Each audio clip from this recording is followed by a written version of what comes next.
call. Mrs. Scott. Here. Mr. Brad Updegrove. Here. Mr. Roger Updegrove. Here. Mr. Zawada. Here. Mr. Brophy. Here. Ms. Deeroff. Present. Mrs. Kratz. Here. Ms. Nyman. Mr. Pinarello.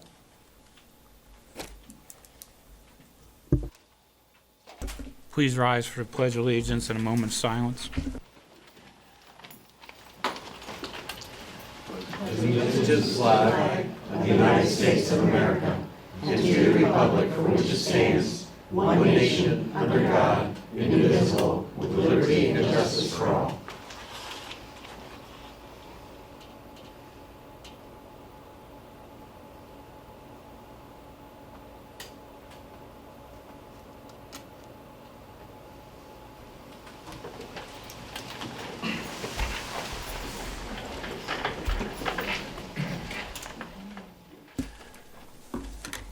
The board had three previous executive meetings, one on June 24th, 2025, and it lasted approximately 30 minutes, and it was personnel. We also had an executive meeting on July 15th, and basically that lasted 70 minutes, and again, that was personnel. And we had an executive meeting today on the 22nd based on personnel, and it was 65 minutes.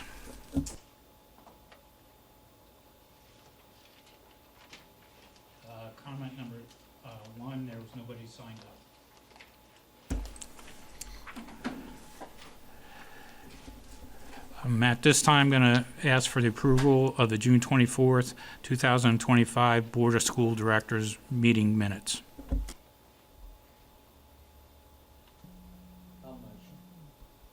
I second.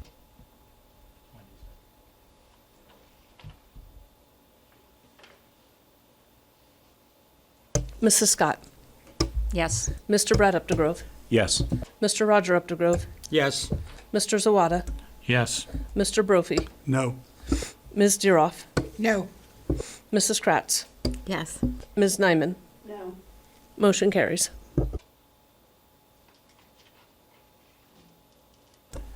At this time, we do not have a treasury report.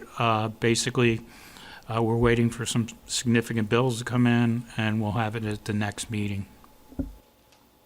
The preliminary report is attached for your review, but again, the expenditures will greatly change once we get all the final invoices in from the charter schools and related entities to close out the fiscal year. I will share, however, that from a real estate tax collection percentage, we have collected 99.35% of what we budgeted for real estate tax collections. So the community continues to show their support of the school district.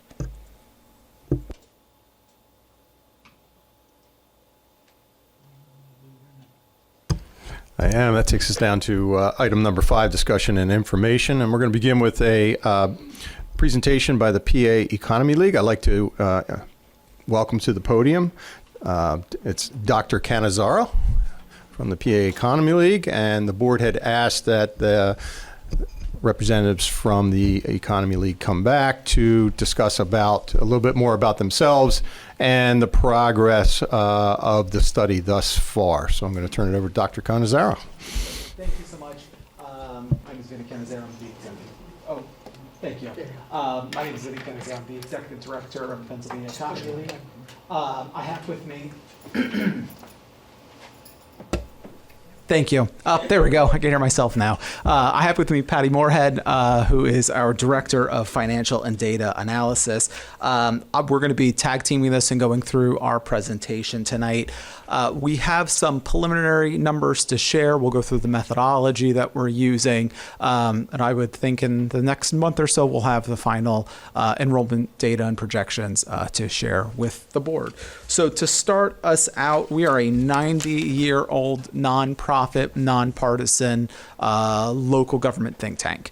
We have done over 220 enrollment studies over the last 30, 40 years, all sizes of school districts, big, small, rural, urban, and everything in between. The industry standard, as you'll see on the PowerPoint, is about a 5% plus or minus for enrollment projections. We're historically within 1%. So when you look at what PDE is providing or what other consultants are providing, we have a very good track record of being very close to what the actual enrollments are. We've been to Boyertown before. This is our fourth time that we've been doing enrollment studies since the late 80s. As you can see, our most recent study was completed for the 15-16 school year, and we were a little less than 1.5% off of what the actual enrollments are. Patty, and please jump in as we're going if you have anything else to add to. This is what we look at for our reports. We look at population, housing, trends in birth, migration, enrollment, progressions, population. All of this is giving us an overall idea of where we are now, what the historic numbers are, and what can a reasonable and reliable projection for the next 5 and 10 years be for enrollment based on current social and demographic trends. The big thing that we will talk about, we are awaiting some housing data, and that will change the numbers a little bit. We look at any new trends and development in the individual municipalities that make up the school district, and once we have those numbers, we'll be able to project a little bit more of what future enrollment will be and what the growth of the district will be. So again, demographics, we look at population and housing. When we are looking at population, the municipalities that make up the district are growing. Across the board, all of the districts have been growing except for Boyertown Borough, and the majority of the growth has occurred in Montgomery County in those 3 districts.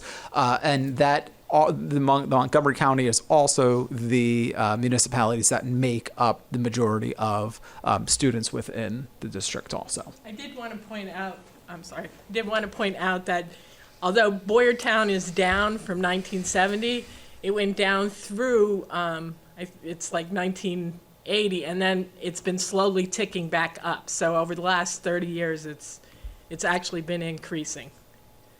We take the long-term look at population and demographics, so we really do have a big holistic idea of what is going on with municipalities, not just a shorter time frame.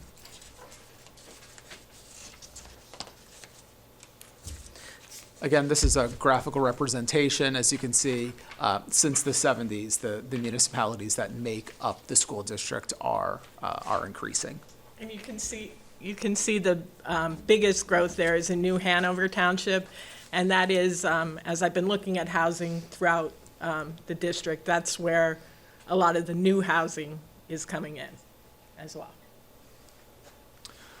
So even though overall populations are growing, it is not at the same rate for all age groups. So there is growth with under 5, there is growth with 5 to 17, but the majority of the growth is for individuals that are over the age of 18. And that has some impact, obviously, on the school district. It actually helps with your finances that cohort is growing, because they're the ones that are paying the real estate and earned income tax in the district. Good. I have nothing here, so whatever you want to add, Patty.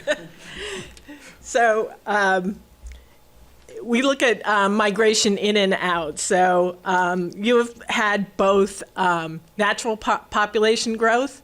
That means that births have exceeded deaths for about, you've added about 9,000 residents through that.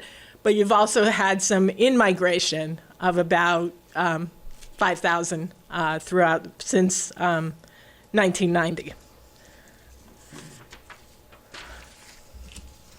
Housing trends. These are, again, reflective of the population. So as we see growth in population, we are also seeing growths in the number of housing units within each municipality. Again, these are largely focused on the Montgomery County municipalities, which is seeing both the greatest number and then also the greatest increases. We're still looking and we're still awaiting some housing data from the individual municipalities to provide up-to-date and current information about any new development, proposed development that's going to occur, and that will impact what our final projections will be. I did look, and there's also housing turnover we look at a little bit, and I think on Zillow there were about 80 houses for sale within the Boyertown School District, and on Realtor.com there's 160. So, but a lot of the new growth is in that they refer to it as Gilbertsville. I guess that's a section of New Hanover Township, and that seems to be where the growth is. It's Montgomery County, right? It's Douglas, not Oh, it's Douglas County. I'm sorry. I know that. And I'm New Hanover. It's like, It's- yeah, so. Yeah, I was looking at that because I was looking at all your municipalities. I'm like, Gilbertsville? Wait, that's not in the list. But yes, they specifically call out the Gilbertsville section. This is, again, a graphical representation of growth in new housing units over a 50-year period. So while housing has increased, while population has increased, the number of school-aged children has not kept up with that. So we're seeing growth in housing, we're seeing growth in population, but because there is a larger amount of growth within the over 18 population, folks over the age of 18, we're seeing a decrease in the number of students per household. And that is a large effect on population or on enrollment projections. If there are 10 new housing units, if there's a decrease in the number of children per housing unit, then we're going to have less students that are going to be coming into the district than we did 50 years ago. So, as you can see, in 1970, you were getting 80, for every 100 housing units, you were getting 80 students. Now it's down to 32. And that's 2023 numbers. And it's relative, if you look at the chart, it's relatively stable over the last 20 years, but it's still a decrease from past populations. Okay, getting into the actual projections. We have population by age. This is based on the figures that the school district provides to PDE on October 1st. There was a slight bump in 2010. It has remained a bit stagnant since then. What's also important to remember is that there has been, there's a slight increase in the population of 5 to 17-year-olds, but with that slight increase and with the slight decrease in enrollment, there's actually a lower percentage of students that are eligible to go to school in the district that are attending school within the district.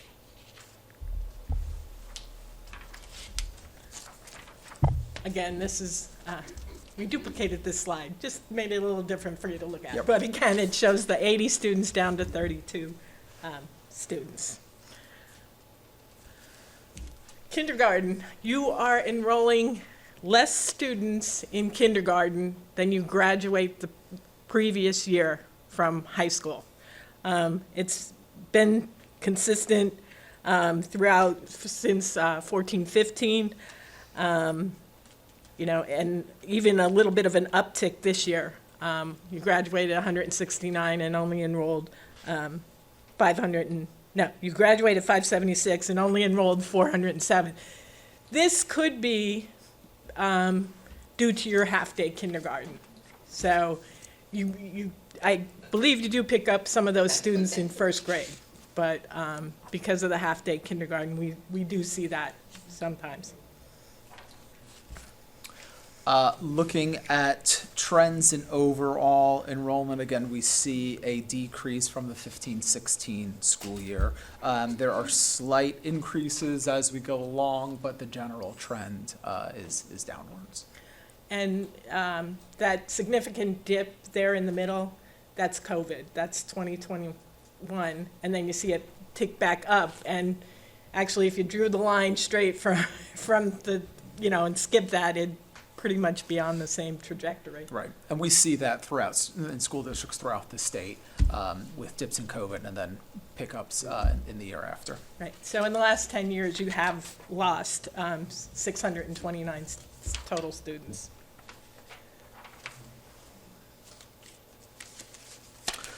By grade level, so if we look at K through 5, 6 through 8, and 9 through 12, each grade bracket is also decreasing.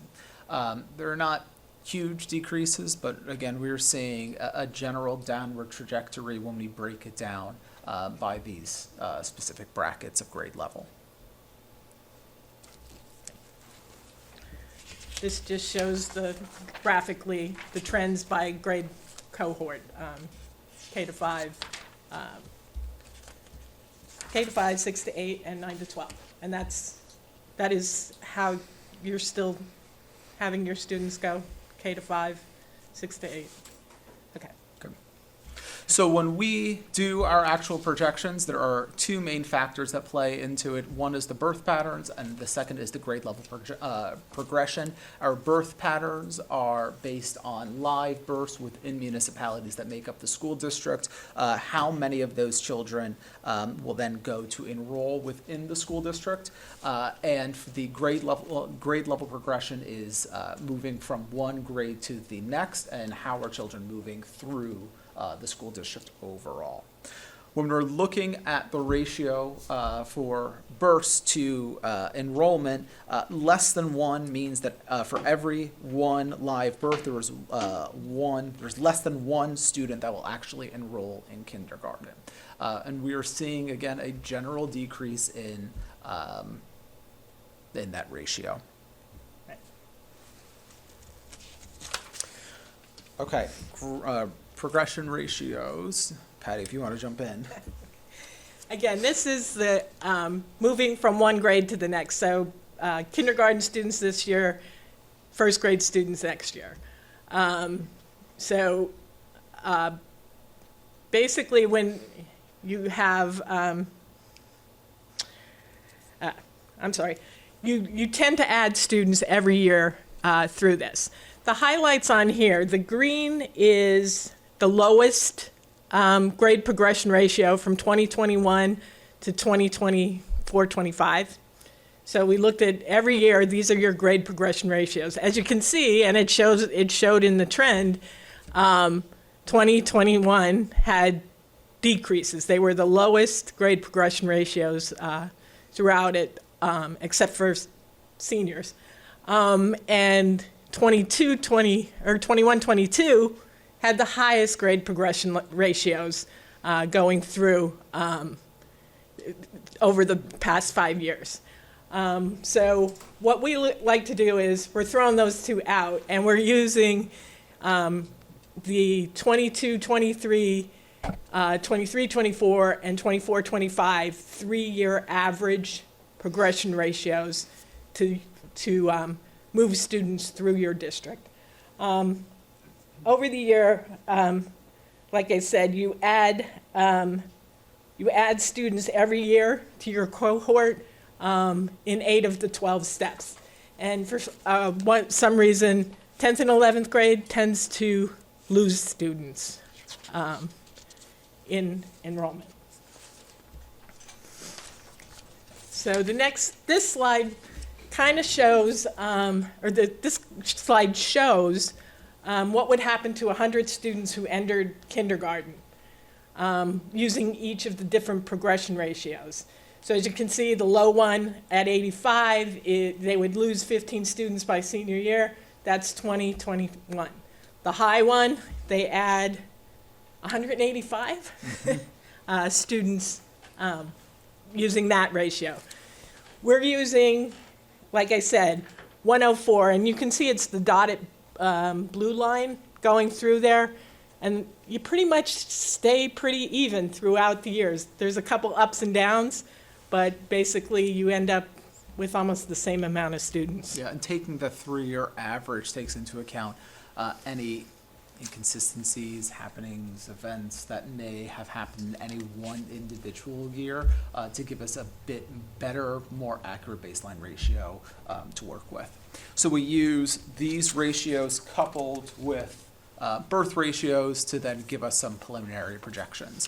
When we're looking at the preliminary projections, you see it's a bit of a scatter shot. It's using a combination of both the highest and the lowest birth ratio, grade progression, highest, lowest, highest, middle, averages, a number of different iterations of it to then give us this.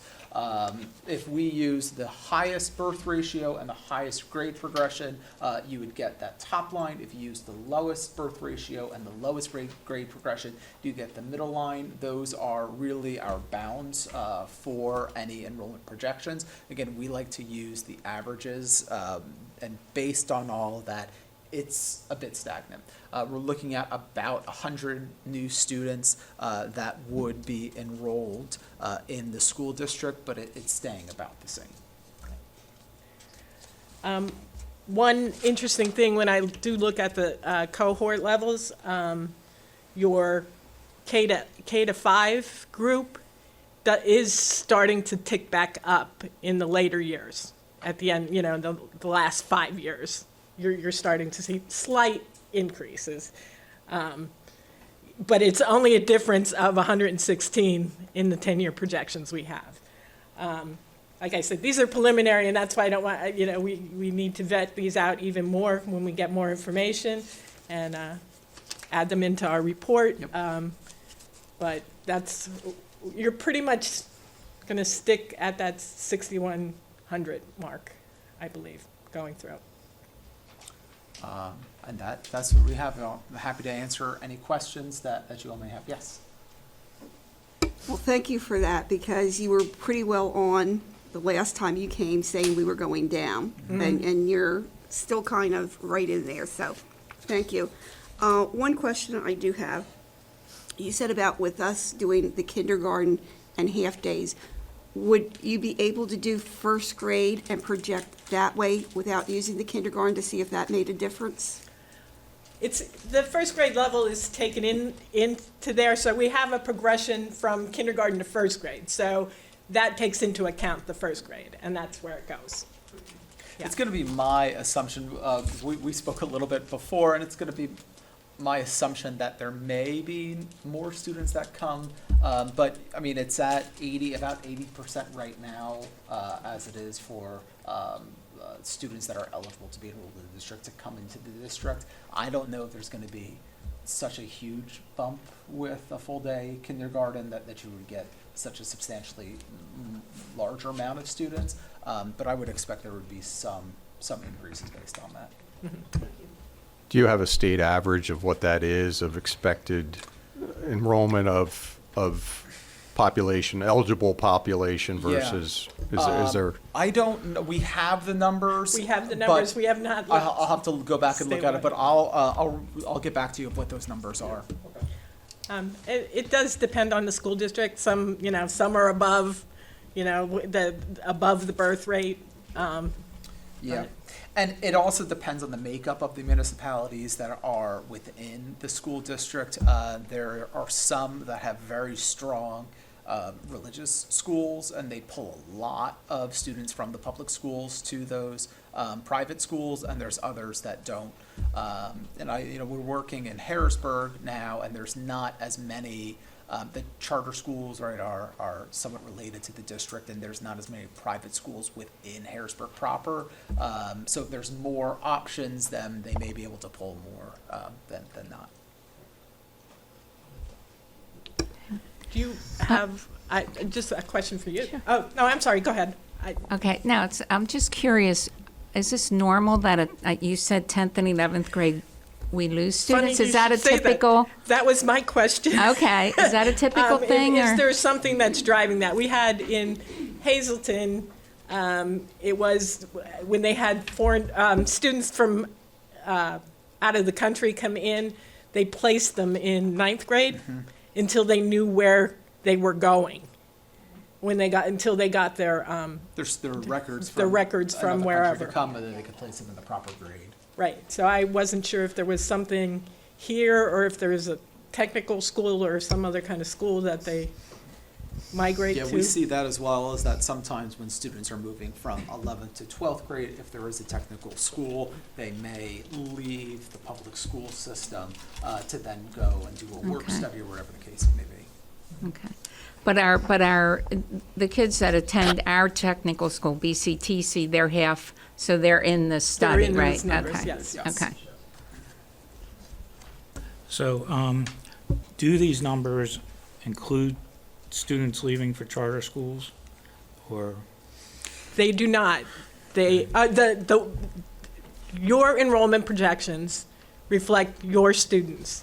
The 5 to 17 obviously would include anybody who's in the area, so, They will implicitly include students that leave to go to the charter school based on grade level progression. When you go from one grade level to the next, if students are leaving to go to a charter school, they would be captured in that number of students that would be enrolling in the next grade the following year. So they're not specific that, we're not going to project out that this number of students will leave to go to charter schools, but students leaving are included in those historic projections. this kind of kicks off, so the special ed extremes that have to go to other schools, are they included in these numbers? If they are within the public school system, then they are included. if Yeah. you count them in your current enrollment projection, or in current enrollments, they are included in these. Yeah, they numbers. would be. Our students that we would be placing for special education services now placement. Right. That's different than disenrollment when it comes to Right. cyber charter or to brick and Right. mortar charter Yeah. schools. So there is a difference there. And I did get some information, actually today, that I haven't had a chance to review, that, from the district, that shows the other enrollments, parochial, private, charter, that kind of stuff. These numbers do include, I believe, if you have a cyber program, they would be included in here. Yeah, those students are. And we do. We have some students that are part of our cyber program that are part of, you're capturing those numbers. The ones in which they disenroll to attend a separate, whether it's brick or mortar, cyber, or virtual, Yeah. are separated.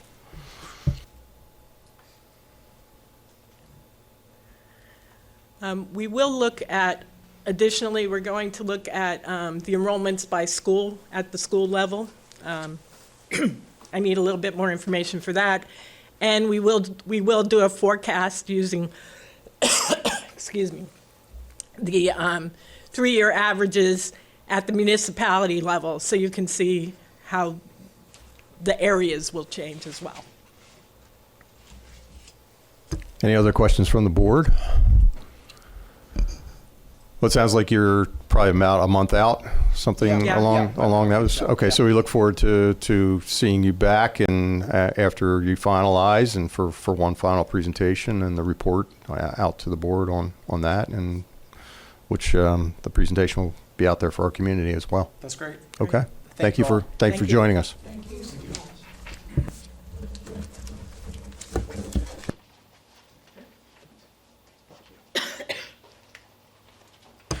That takes us down to item B. I'm going to invite Dr. Kristen Horton, our Director of Pupil Services, to the podium to give a brief presentation on federal programs. And this has been in the news now for the last approximate month with various programs and what the federal government is doing or not doing related to some of those. So we wanted to educate the board and our community a little bit more about some of that and where our funding is or is not in certain areas as it relates. So, Dr. Horton. All right. Good evening, everyone. Just want to go over quickly our allocations for federal programs, so we're all on the same page with where things stand for the district right now. Okay.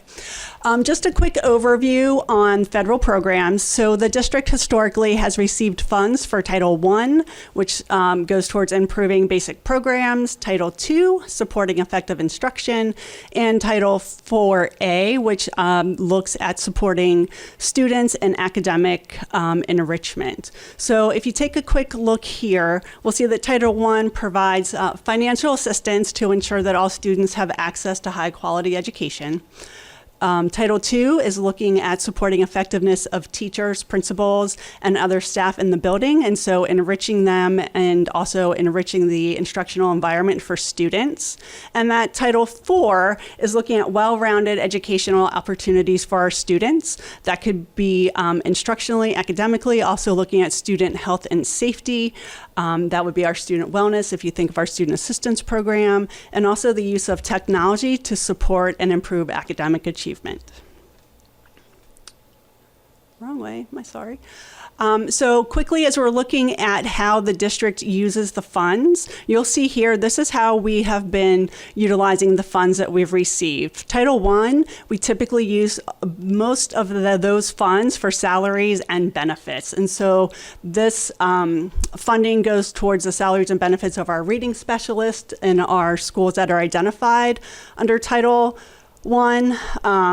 Also, as part of Title I, we have set aside for McKinney-Vento, which is our supports for our students who are experiencing transitions in their living situations and lack permanent housing, as well as family engagement.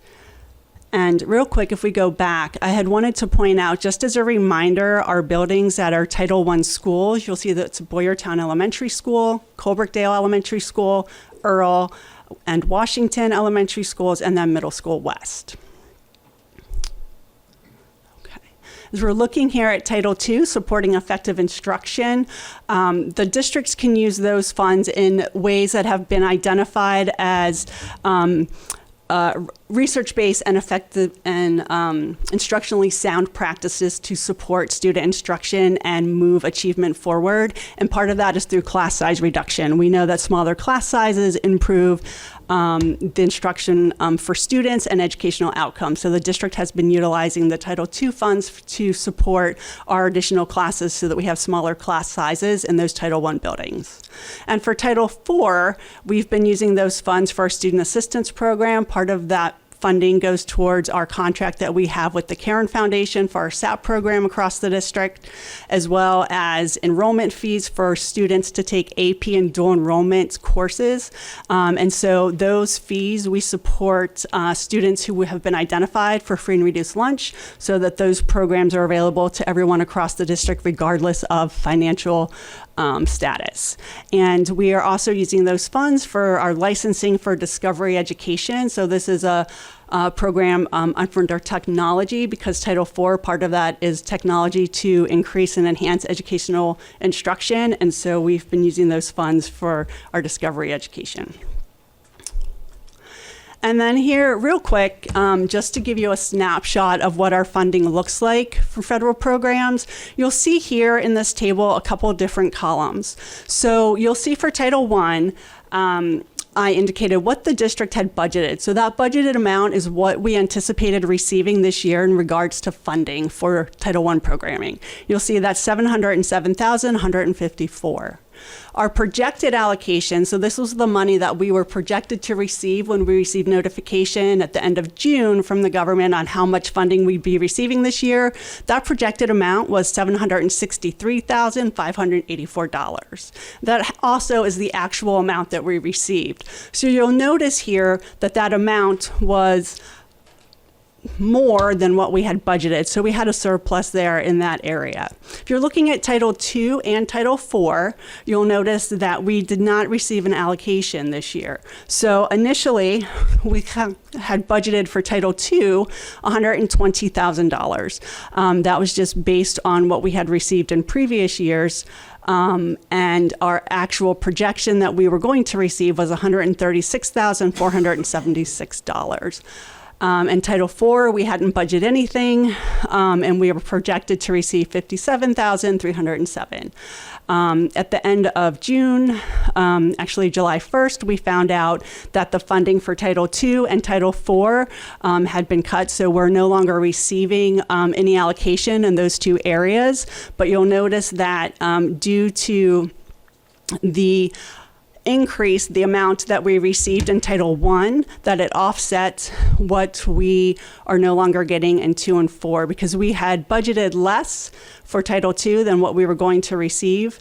And so when you look at this big picture, all in all, it's $63,570 that we are going to, that we have less in title funding to support programming for students in the district. So we just wanted to make you aware of those changes. Yes. Okay, are we allowed to use the excess in Title I for the other? Sure. So we didn't really receive an excess in Title I. We had budgeted when we were doing the budget just to have an idea of what we thought we would be receiving. And our actual allocation that we received from the state was more than we had budgeted for. So we didn't necessarily get more than what we were initially given. We were given what we were given from the state when those projections came out. So that amount, that $763,000, that's the actual money that we'll be receiving for Title I programming this year. So yes, we can use all of those funds. And where are we going to make up that difference? So the $63,570, that would come out of the district's operating budget. And we have enough in there for that? We'd be able to look at different levels of replacing these programs with either other items we can do. Some of this is involved with staff. We wouldn't be looking at, eliminating any staff. We'd be looking at our overall general fund budget to see what areas that we can decrease to make up for that $63,000. In the grand scheme of federal funds as a district, we were not as negatively impacted as what a lot of districts were. So it's going to be much easier for the district to manage by just making small adjustments in other line items.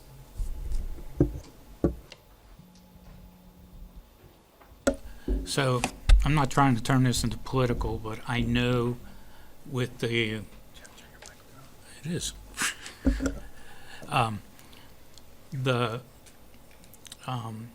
like Title I is being turned over to the agricultural department, and they'll be supplying food, but it's hard to go and guess what they're doing. But some of this stuff has been pushed to other parts of the government that seem to be more realistic than what they are.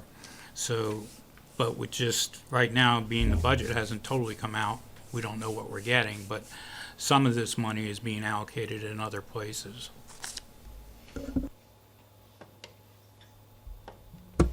So at this point, regarding the information that I have for Title I, the process remains the same as it has been in the past, that the application for those federal funds is open. It's actually, we have completed that. We're just waiting to submit that final application.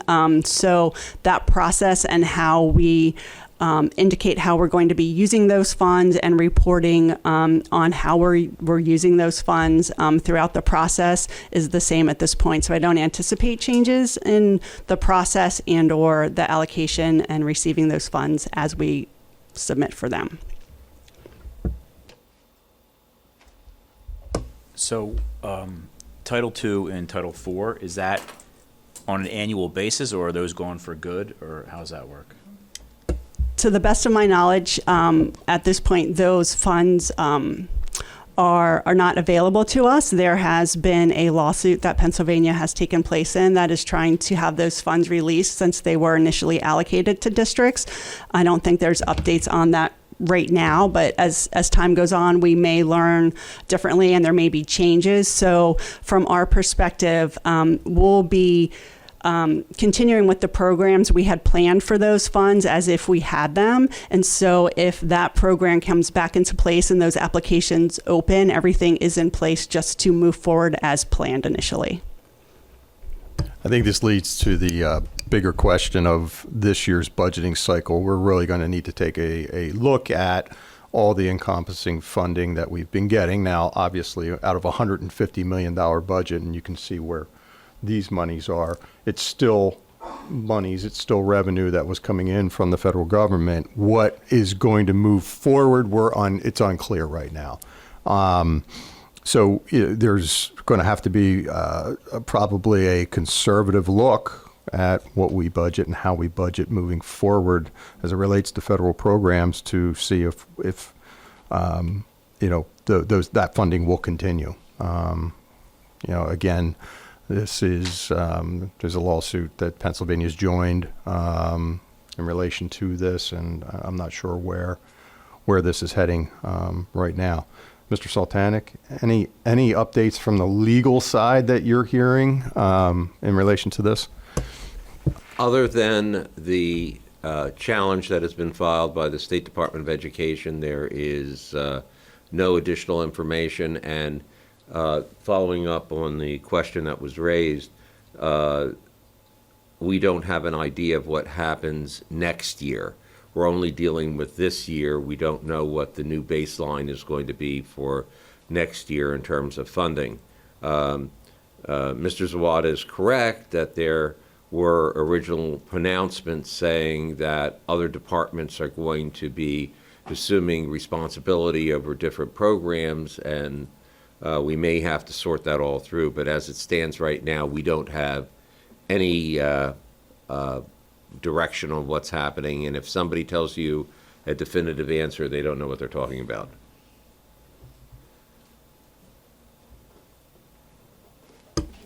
Okay, Dr. Horton, thank you very much. That takes us down to item C, and two capital projects which have been presented earlier in the year, have been included in the budget, and we wanted to, as those projects are now coming to be, we wanted to make sure we had those in front of you. So we'll start, Ms. Denicola, with the facilities, the capital projects. So as these previous were presented at the March 11th, I believe, Committee of the Whole meeting, capital and information technology projects. Throughout the point that now we're bringing them to fruition, we have final contracts, would like to move forward. At the March 11th meeting, we recommended that the cafeteria and gym floor refinishing at Colebrookdale Elementary and Gilbertsville Elementary School be completed. The proposed project costs for Colebrookdale Elementary are $11,385, and for Gilbertsville Elementary, it's $44,020. The discrepancy between the two costs is that Gilbertsville is what they're doing is more of a multi-purpose, so it's different levels of flooring for the cafeteria section, for the gym section, and it's a larger area, so that's the difference between the two prices. The E-rate IT infrastructure upgrade, this again was presented at the March 11th meeting, and it was in regards to a project that would be E-rate fundable. The district has since completed the E-rate process, and we've received approval for 50% funding of the project through E-rate. So the net cost to the district would be as follows. It would be a net cost of $362,143.62. This project would be completed by Integra One, and this amount has been budgeted for within the 2025-26 IT budget. So both of these items are on tonight's agenda for approval to complete the projects. Since the two cafeteria floor coverings, it was a proposal, but they're like 4 months, 5 months old. Or is that still going to be held? That will still be held. Or has the price gone up? They will still be held, and they were both off of CoStar statewide contract pricing, so they can hold those prices. Okay, thank you. You're welcome. I didn't see a amount, like on the one for Gilbertsville, I seen how many square feet, et cetera, but not on the one for Coopersville. So the Colebrookdale project is a single project in that they're using the same flooring throughout the throughout that area, whereas at Gilbertsville, it's two different flooring, two different applications, so they quoted separately each level of flooring with the different prices. Well, don't you think it would be a good thing to put how many square feet they're doing? Had I worked on this back in March with the former director of facilities, we probably would have asked that question, but with all the changes that have happened, that's something that I they didn't ask for. understand that, but it just seems weird that they wouldn't have the amount of square feet down. They just quoted it as a single project because they're using a single source of materials, whereas in the other at Gilbertsville, it's two different types of flooring with two different coverage areas. And anybody that knows me will tell you I don't know anything about the IT stuff. I can't even turn my computer on.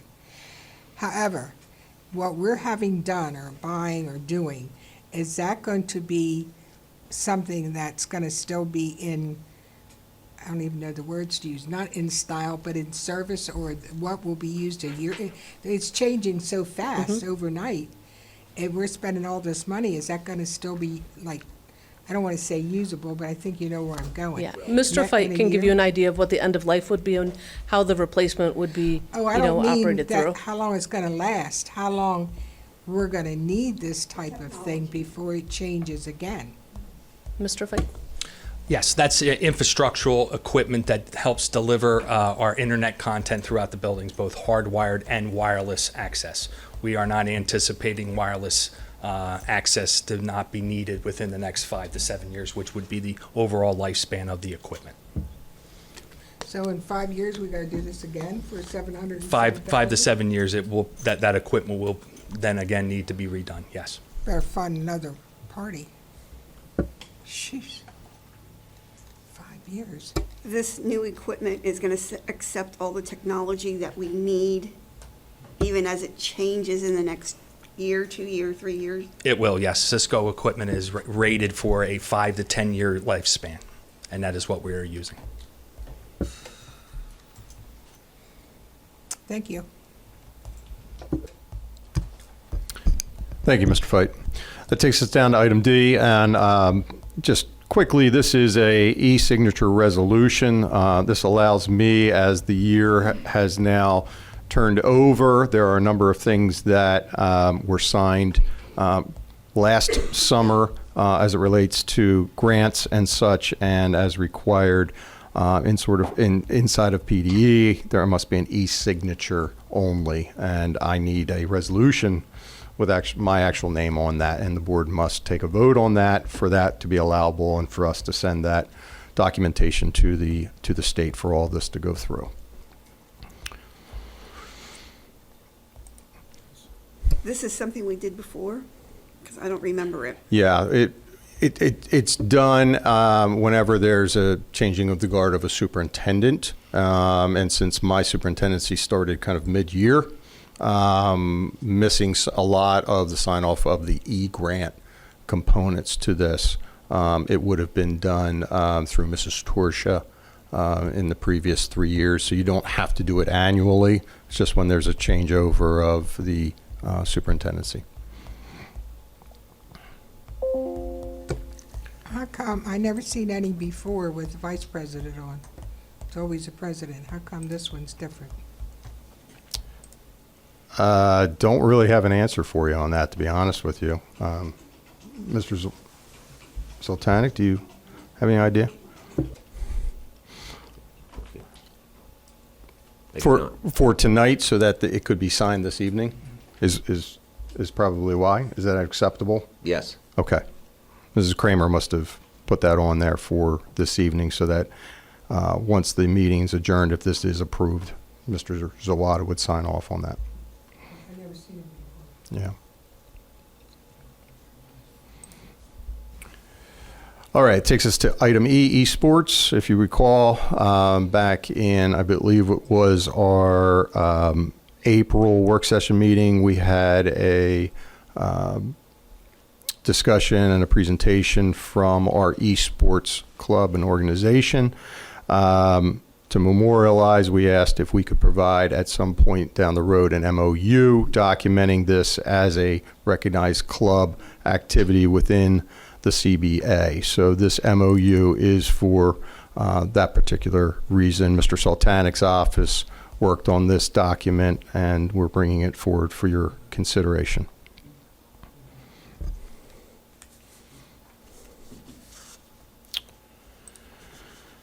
Under item F, Middle School West Bear Ambassadors. We're asking and recommending to you to open a student activity account for the Middle School West Bear Ambassadors. This is a new group to whom works with a lot of the back-to-school activities. They act as ambassadors throughout events throughout the year in working with our community and our families and with students in general at Middle School West. They work through a number of fundraising activities and such.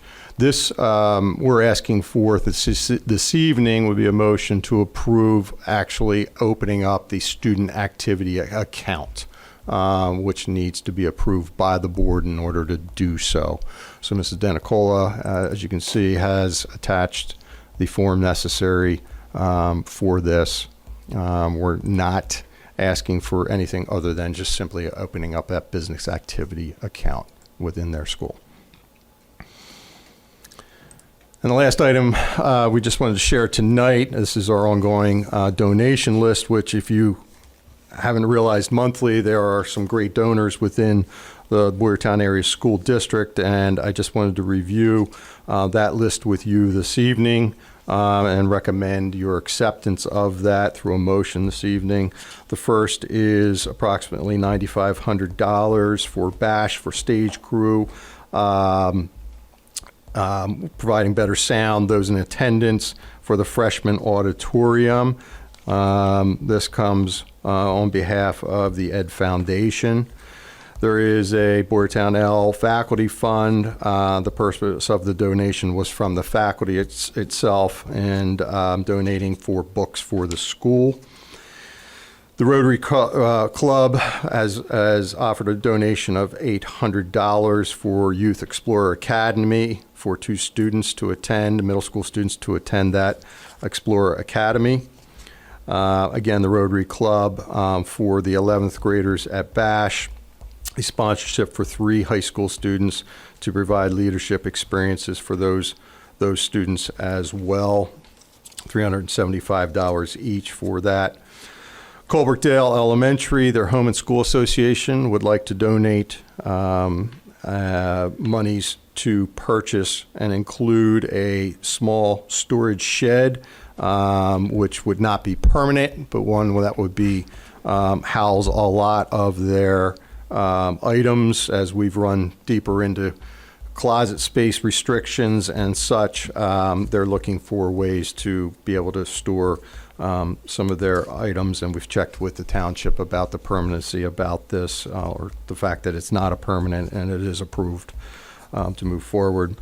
We also have another foundation grant from the Boyertown Ed Foundation for Middle School East, and this is for 9 square in the air combines volleyball and 4 square into the ultimate community game that kind of gets everybody playing. This is activity game that can be portable, can be utilized throughout the school in different events that they expect to have. Foundation, the Ed Foundation, again, generously donating $336 to 5th grade. Again, this is for some wobble stools, some flexible wiggle types of core-related types of furniture for preschool, kindergarten, elementary. We also have, again, the ongoing foundation donation of $30,000 for, and which goes toward many of our counseling salaries, those things that we incorporate from outside agencies, and has become a real benefit to the school district, and really thank them for that. And then lastly, the Boyertown Optimist softball group would like to make a donation and of considerable value of $12,000 to rehabilitate some fields 2 and 4 at Middle School East, which are predominantly used by the organization itself, and would really greatly benefit them. So again, by policy, I bring these forward to you to make you aware of the acceptance and the responsibility. Did I forget one? I'm sorry. I'm sorry.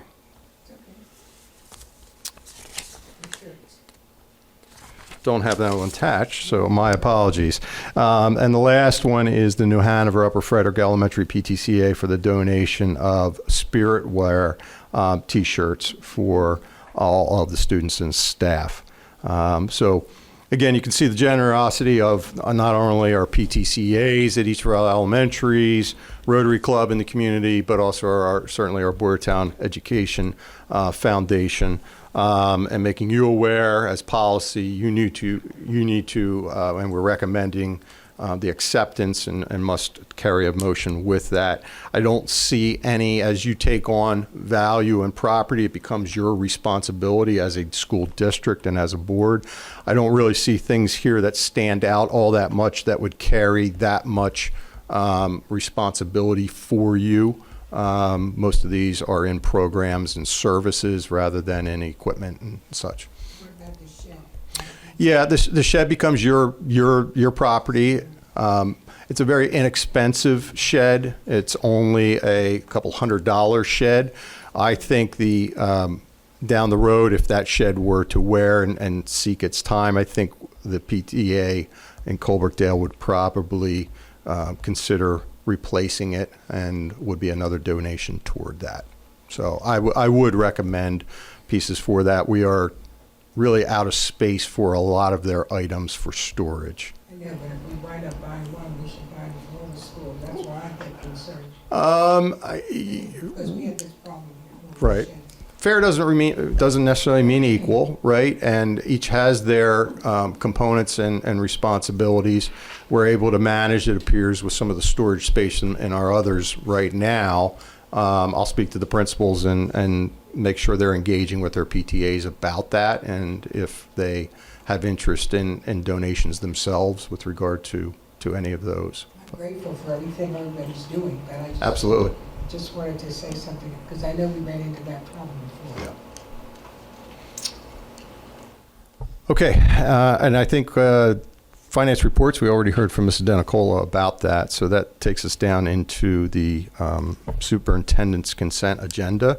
Under item A, we do have a settlement agreement for student 105201. The board has been informed with regard to the details of that. We have a number of under item B, 2025's 26 special education annual service agreements that I've shared information with the board about. The e-signature resolution, which I just presented on. We do have, as asked by the board, an updated and amended suburban water technology operator agreement that is a year long. However, it is, again, with a 30-day out clause with regard to it, but it does remain within 1 year. We have the approval and creation of the student activity account for the Bear Ambassador Group, which was mentioned, and then lastly, the July donation list that I just shared. So we'd be seeking approval for item G, approval of the consent agenda for this meeting.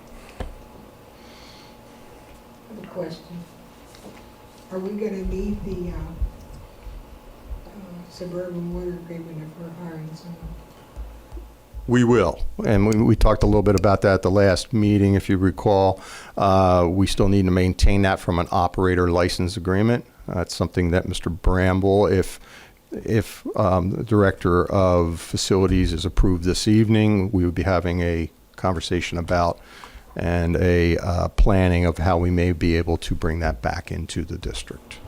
But I thought the job description was the same as the previous person. Yes, that wasn't listed as a, no, as a requirement.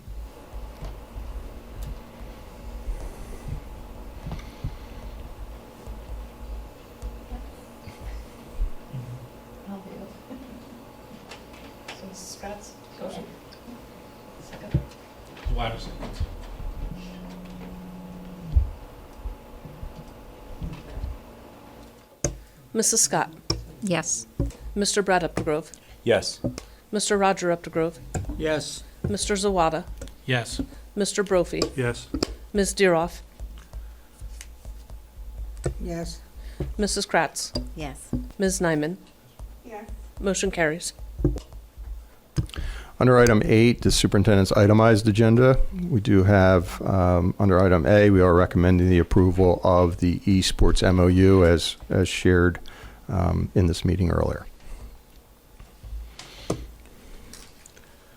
I'll motion. Zawada seconds.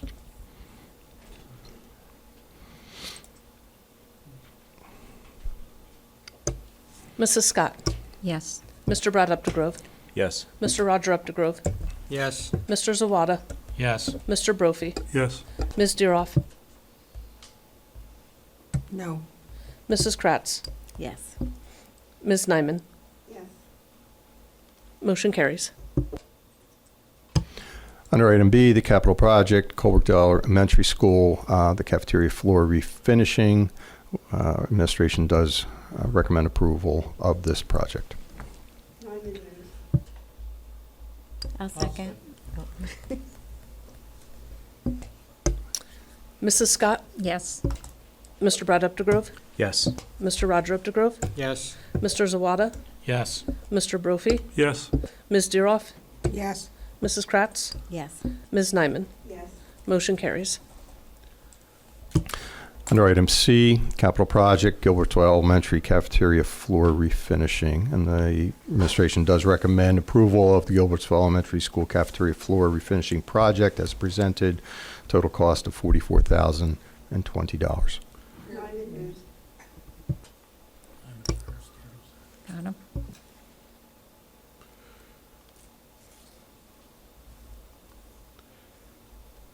Mrs. Scott, Yes. Mr. Brad Updegrove, Yes. Mr. Roger Updegrove, Yes. Mr. Zawada, Yes. Mr. Brophy, Yes. Ms. Deeroff, Yes. Mrs. Kratz, Yes. Ms. Nyman. Yes. Motion carries. Under item D, the capital project for IT infrastructure upgrade as earlier presented. We are recommending approval of the E-rate approved IT infrastructure upgrade project at a total net cost to the district of $362,143.62.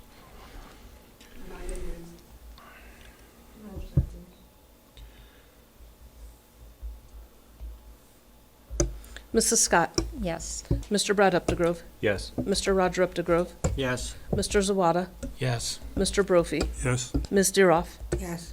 Mrs. Kratz, Yes. Ms. Nyman. Yes. Motion carries.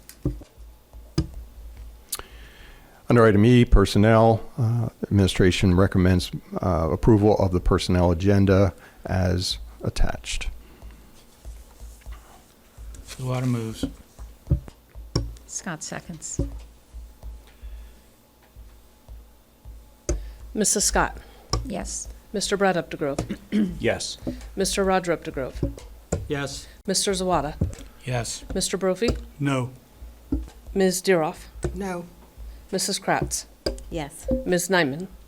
No. Motion carries.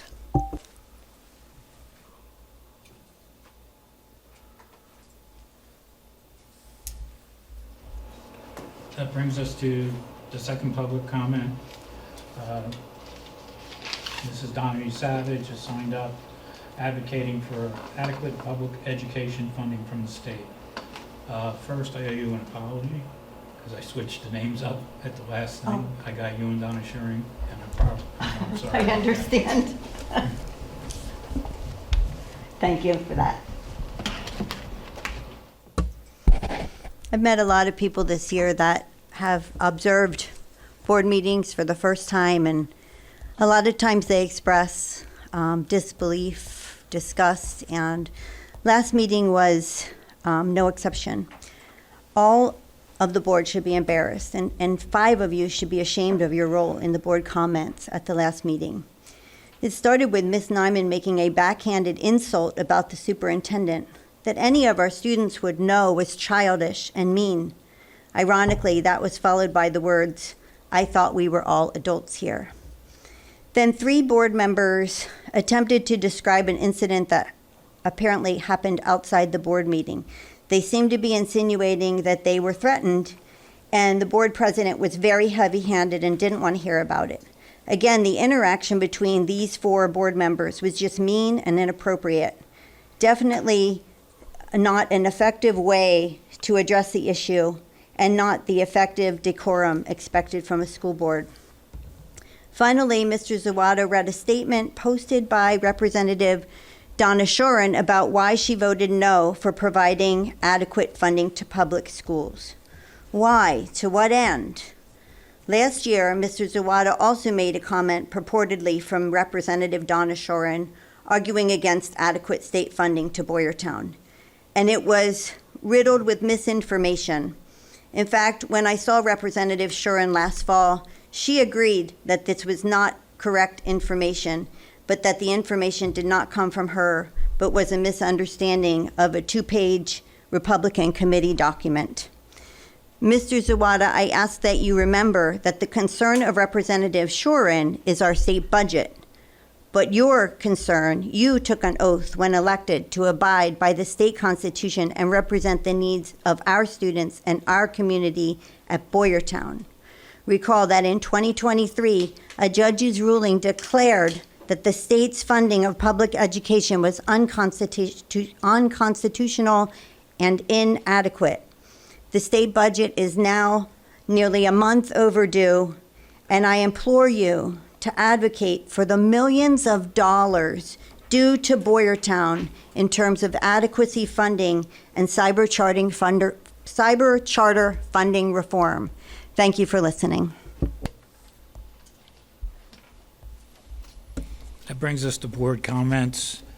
I'm going to ask, please treat tonight fellow members and administration with the respect we all deserve. So I appreciate your comments, but please don't go attacking each other. So, Mr. Uppergrove? Mrs. Nyman? I'll let it go tonight. Mrs. Kratz?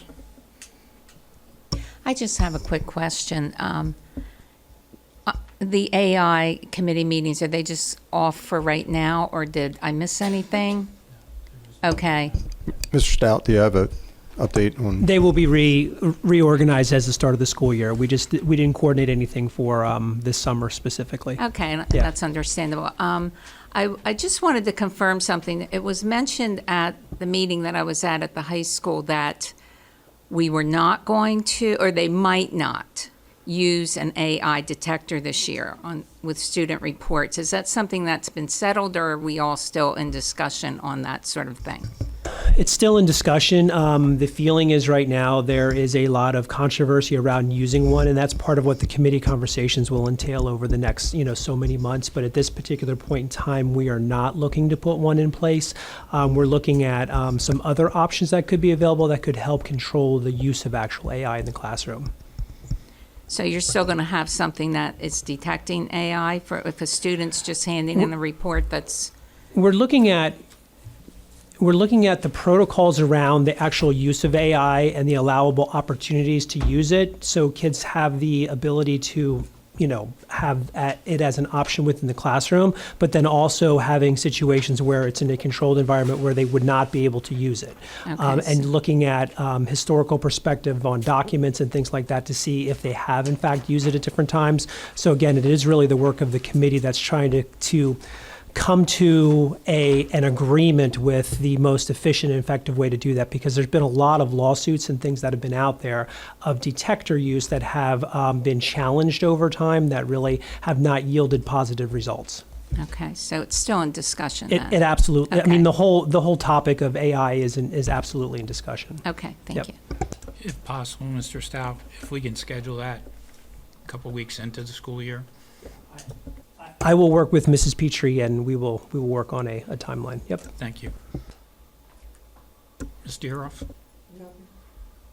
Mr. Brophy? Mr. O'Quinn?